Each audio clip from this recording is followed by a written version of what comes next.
Good afternoon, everybody. From Riverfront Stadium in Cincinnati, we bid you welcome to Reds baseball. For the final time in 1981, the Reds and the Atlanta Braves in the wrap-up to this 81 campaign. And on the mound for Cincinnati after his 12th victory will be Mario Soto, pitching for Bobby Cox Braves right-hander Tommy Boggs. And we'll be back to take a look at the starting lineups in just a moment. If you're ready now, the starting lineups today. First for Atlanta, leading off and playing left field, Brett Butler. Batting second in right field, Claudell Washington. Bob Horner will bat third and play third base. Hitting fourth, first baseman Chris Chambliss. Dale Murphy will bat fifth. He'll be in center field. Hitting number 6 at shortstop, Paul Runge. Larry Owen will catch and bat number 7. Hitting 8th at second base, Luis Gomez. And batting 9th and pitching, right-hander Tommy Boggs. Again for the Braves, it's Butler in left field, Washington in right field, Horner at third base. Chambliss at first, Murphy in center field, Runge at shortstop, with Owen catching, Gomez at second, and Boggs pitching. For the Reds, to lead it off in right field, Dave Collins. Paul Householder opens in center field, batting number 2. At shortstop, the number 3 hitter, Dave Concepcion. George Foster will bat fourth and play left field. Larry Bittner's at first base. He's batting fifth. Hitting sixth, third baseman Ray Knight.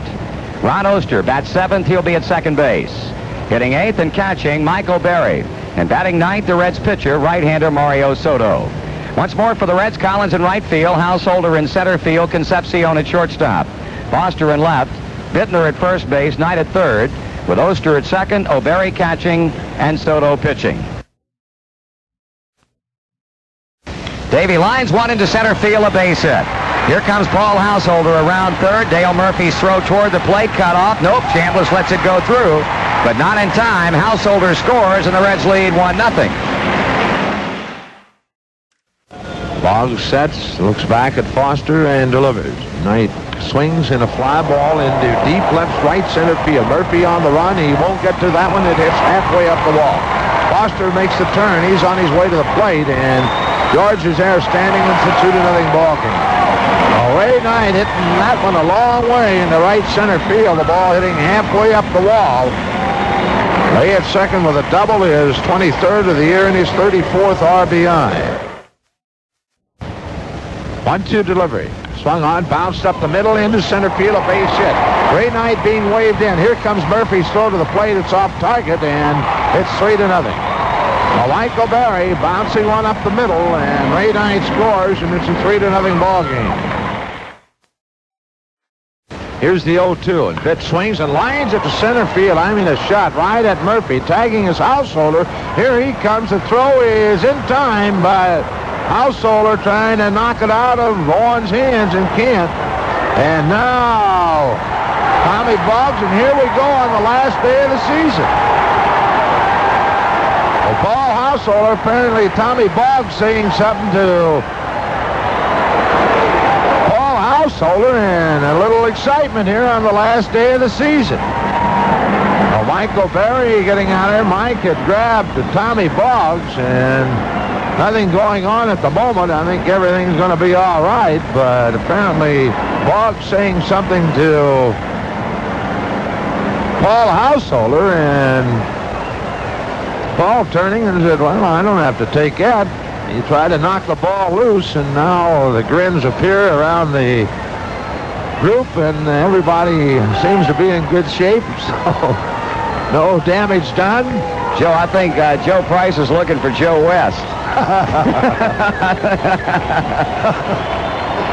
So it winds up a double play as Bittner lines hard to center field, and the throw to the plate knocks off Paul Householder. He goes from 8-2, and in the inning for the Reds, no runs, 2 hits, there were no errors, and a runner left on base, and at the end of 7, Reds 3, the Braves nothing. Braves are down to their final out, and the batter, Bob Horner. He's bounced out, drawn a base-side balls, and grounded out again.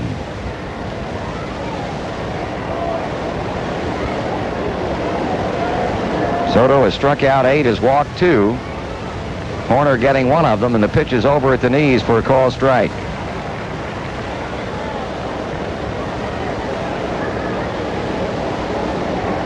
Horner checking, the pitch is off the plate. All even on the Atlanta third baseman, 1 ball and 1 strike.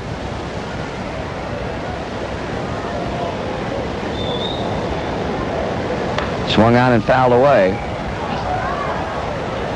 And fans sitting back waiting for the big giveaway of prizes to come up immediately following the game's completion. Of course, stay tuned on most of these same stations. On Joe Star of the Game Show today, he'll be talking with John McNamara about his impressions of the season and possibly looking ahead toward 1982 as we did earlier today with Dick Wagner. Here's a swing and a miss. He struck him out, and this one belongs to the Reds.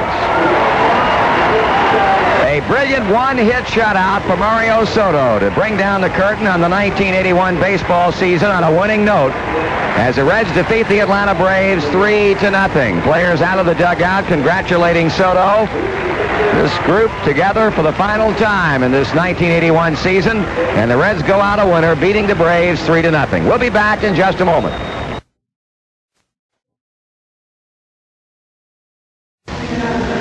Well, the Reds wasted a little time getting on the board this afternoon. After Mario Soto retired the Braves in order in the first inning, Cincinnati got a base hit to lead things off in the bottom of the first by Dave Collins, his 26th stolen base. Paul Householder with an infield hit, moving Collins on to third, and then when Tommy Boggs uncorked a wild pitch, Collins was thrown out at the plate. Catcher Larry Owen was able to recover in time to throw on to Boggs to put the tag on Collins. But Davey Concepcion lined a single to center, getting Householder home. The Reds led it 1-0. That turned out to be the game-winning RBI. Dave Concepcion's 14th. He finishes out the regular season as a National League leader in that department. The Reds struck for 2 more runs, their final runs of the game in the 4th inning. Foster led off with a hit to left. He went to second on a ground out by Larry Bittner, and Ray Knight scored him on a double high off the wall in deep right center field. Ronnie Oster got a base on balls, and Mike O'Berry's base hit into center scored Knight to give the Reds a 3-0 lead.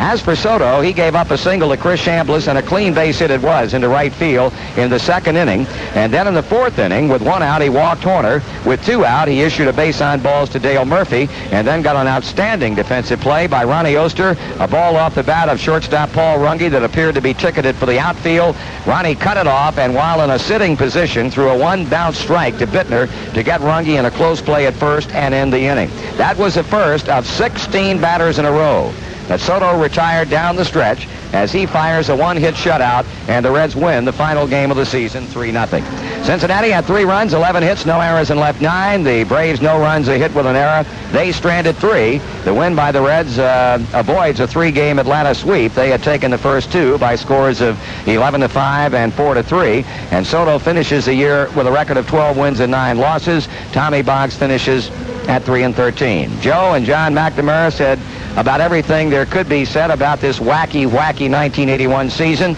The Reds finishing at 66-42, and I don't think that in the many, many years still to come, when we'll have the privilege of watching as fans and from a personal standpoint broadcasting Major League Baseball, we will ever again, we certainly hope not, see a ball club as the winningest team in Major League Baseball in a given season that has to sit back and spectate as far as postseason play is concerned. As we said earlier, it's a sad commentary, a testimony, an indictment against this game, and the good Lord willing, something like this will never occur again. Hopefully we will never see another baseball strike in our lifetime, and the bad days for Major League Baseball are behind them, and bountiful, fruitful days are in front of them in the coming years. As always, it has been our pleasure to bring you the Reds on Radio. The old left-hander and I have been together now as a team for 8 years, and as we've said many times, certainly I have, I can't imagine ever working with anybody else, and hopefully that will never be the case.